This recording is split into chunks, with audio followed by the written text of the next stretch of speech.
Thank you for taking the time to serve as judge for this Enactus competition. Your role is an important part of the competition process, as your evaluation will help decide which teams most effectively fulfilled the Enactus judging criterion. During this video, we'll review what you will see in the competition rooms and the criterion you'll use to judge the teams. We'll talk about the judging tools that have been designed to assist you in evaluating the teams, and we will review the decision-making and voting process.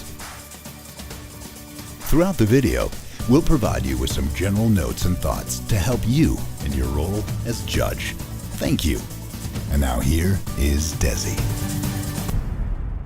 Thank you. Hi, let's get started. We'll begin with the presentation structure that you will see today. Ready? Each competition room is called a league. While you will only be judging the teams in your league, all the teams in every league are subject to the same format and the same rules.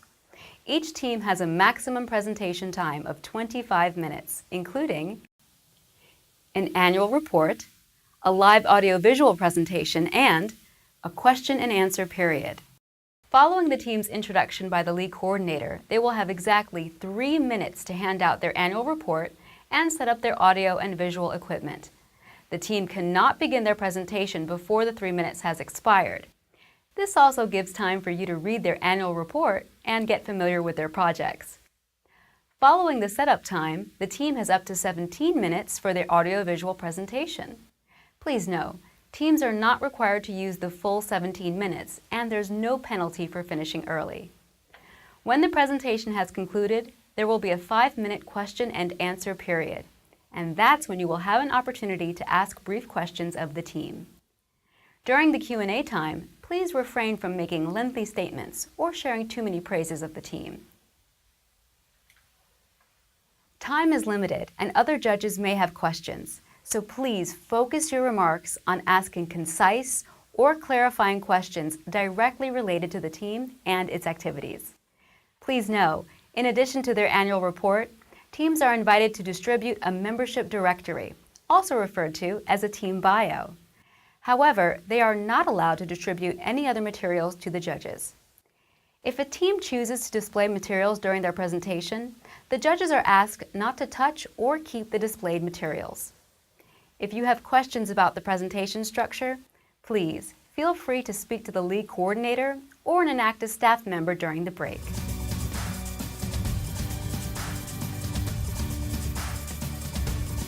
Every Enactus team worldwide works within the framework of this same criterion, which reads, which Enactus team most effectively used entrepreneurial action to empower people to improve their livelihoods in an economically, socially, and environmentally sustainable way? This criterion is the sole basis upon which you will evaluate the teams. While it is a single sentence, we have segmented the criterion into 3 parts to make it easier to understand. The first part speaks to entrepreneurial action. This element speaks to the approach that Enactus teams take in carrying out their projects.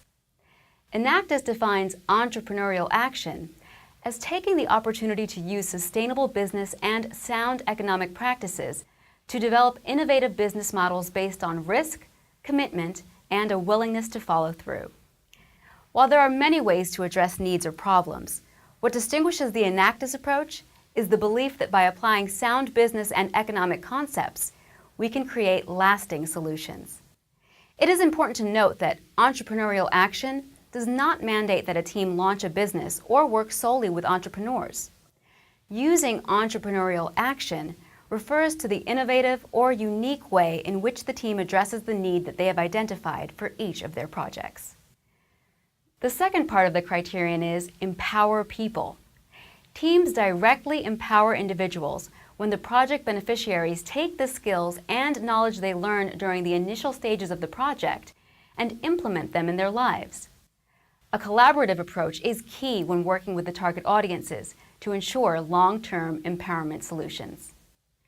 The third part of the criterion addresses improving livelihoods. While the first 2 parts of the criterion speak to the process that teams take in their projects, improving livelihoods speaks to the outcomes. A livelihood is the means and activities involved in sustaining an individual's life. Livelihoods are fueled by what are known as livelihood assets. There are 5 categories of livelihood assets. Financial assets, the financial resources available to an individual, such as income from a job or access to financial services. Social assets, involving participation in networks, communities, and relationships. Natural assets, the natural resources available to an individual, such as air, water, or land. Physical assets, basic infrastructure and goods, such as shelter, transportation, water supply, sanitation, or energy. Human assets, the skills, knowledge, and ability to work needed to pursue desired outcomes. Livelihood strategies are the methods and processes used to transform those livelihood assets into outcomes. Successful Enactus projects investigate the livelihood assets and strategies currently being used by the target audience during the initial needs assessment. Teams should then work with the target audience to take an entrepreneurial approach to improve the current strategies or develop new, sustainable strategies. Livelihood outcomes are the positive changes the project beneficiaries experience during or after participating in Enactus projects. Livelihood outcomes are not always income-based. Positive livelihood outcomes may be better health, less vulnerability, environmentally sustainable use of natural resources, or food security. In order to understand and evaluate the current livelihood assets, strategies, and desired outcomes, the team must conduct a needs assessment with the target audience before they begin the project. A needs assessment requires communication, understanding, and challenging long-standing assumptions about what outcomes people need. Teams should communicate to you what they learned from their needs assessment and how they took that information into account when designing the project. It is also the responsibility of the team to explain to you the tools they used to assess improved livelihoods for the target audience. During the needs assessment, teams should identify and benchmark the asset categories addressed by the project. This helps the team determine key output and outcome metrics for their projects. Teams may then use these asset categories and outcomes to tell the story of how they used entrepreneurial action to empower people. It is not mandated that every one of their projects address all of the asset categories. It is also not mandated that each team do projects to address each asset category individually. Instead, the categories are a means of looking holistically at the outcomes of the project. Definitions and a list of the livelihood assets can be found in your Judge Handbook. The final section of the judging criterion is economically, socially, and environmentally sustainable. This is in reference to the triple bottom line concept, also known as people, profit, and planet, and is meant to illustrate that for a project or initiative to be truly effective and sustainable, it must make sense economically as well as socially and environmentally. When presenting to you, the team should show that they considered these 3 factors for each project and that no negative impact occurred in any of these areas. Before we review the judging tools, there are a few supporting thoughts that we want to provide you with that should assist you during the judging process. First, let's talk about evaluating the outcome of the team's projects. While some teams may present the results of pre- and post-tests or surveys from their projects, we are asking you to look for results beyond just outputs. If, for example, the results of a survey prove positive change in the target audience's knowledge or skill set, then the question you might ask is, what then? How did these people apply that knowledge to improve their livelihoods? And how was the team able to measure this effectively? The team should demonstrate concrete outcomes and empowerment, not just outputs, were achieved by their target audience for each of their projects. With that understanding in place, there are a few additional points that are important for you as you make your analysis of the teams. Some teams will have projects with multiple phases that might even take place over multiple years. It is important that each team clearly communicate results from the current academic year, not just on ideas, plans, or previous results. Projects that clearly demonstrate improved livelihoods should be evaluated significantly higher than those whose full impact has yet to materialize. It is not uncommon for teams to collaborate with other organizations on projects.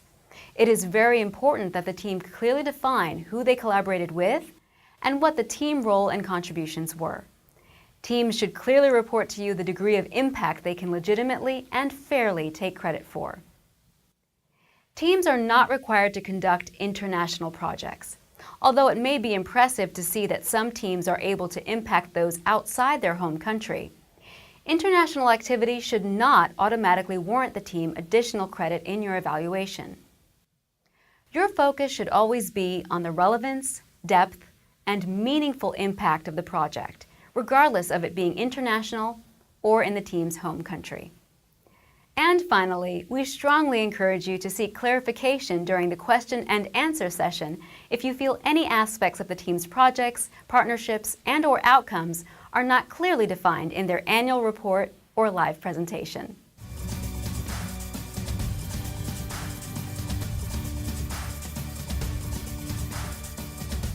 The Judge's Handbook is designed to help you through the evaluation process of each team. Within the document, you will find information on the competition process, the Enactus judging criterion and definitions, individual team evaluation forms, and a cumulative evaluation form. Let's focus in depth on the individual team evaluation and cumulative evaluation forms that you will use in your evaluation and scoring of the teams. The individual team evaluation form is separated into 3 sections: seeing opportunity, taking action, and enabling progress. For each section and the elements within them, the form provides a scale for you to evaluate the success of the team in achieving the particular item. For example, for the first section, seeing opportunity, under this section you will rate the team on their effectiveness in conducting a thorough needs assessment with the target audience.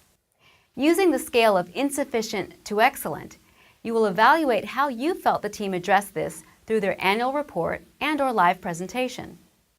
As you can see, the form provides you space to give the team valuable insights or suggestions related to their projects and activities. There is also an optional section where you may give constructive feedback on the team's ability to communicate results through their annual report and audio-visual presentation. We strongly encourage you to provide as much feedback as possible through these individual team evaluation forms. Okay, let's take a look at the cumulative evaluation form. Before the first team presents in your league, please take a few minutes to write in the names of each of the teams at the top of this form, in the order that they will present. Also at the top of the form is an overall assessment legend, which you will use as a basis for final marks and rankings. After each team presents, you will take a look at what you recorded at the individual team evaluation form for each item and give the team an appropriate mark on the cumulative evaluation forms. For example, for Team ABC, if your assessment of conducting a thorough needs assessment with the target audience was that the team did excellent, then you would enter an E in the relevant box for Team ABC.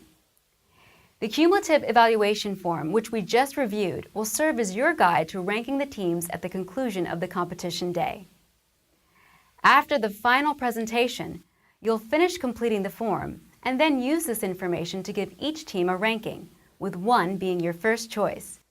It is essential that each team receive a different ranking, as no ties are allowed. Once all judges have completed their cumulative evaluation forms and ranked the teams, your league coordinator or a member of the Enactus staff will guide you through the final stage of the voting process to pick an overall winner from your league. It is very important that judges, league coordinators, and Enactus staff members not engage in conversation about the results before or during the voting process. The ranking of teams is an individual decision made by each judge. Please note that the results from the league must remain confidential until they are announced at the awards ceremony.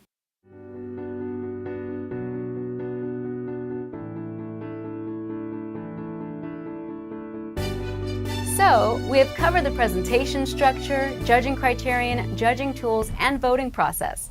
And hopefully you are now feeling very comfortable with the role you will play as a judge of an Enactus competition. Just one final thought for you as you prepare to serve as a judge. You'll most certainly see some teams today with very sophisticated presentations that use the latest in print and electronic technology. While presentation excellence and creativity is encouraged, it is your responsibility as a judge to look past it. And just remember, your sole evaluation as a judge is simply which Enactus team most effectively used entrepreneurial action to empower people to improve their livelihoods in an economically, socially, and environmentally sustainable way. We're grateful for your time to serve as judge. I will turn it back over to the Enactus representative leading this orientation for a few details about the day. So, thanks again. I hope you enjoy your experience.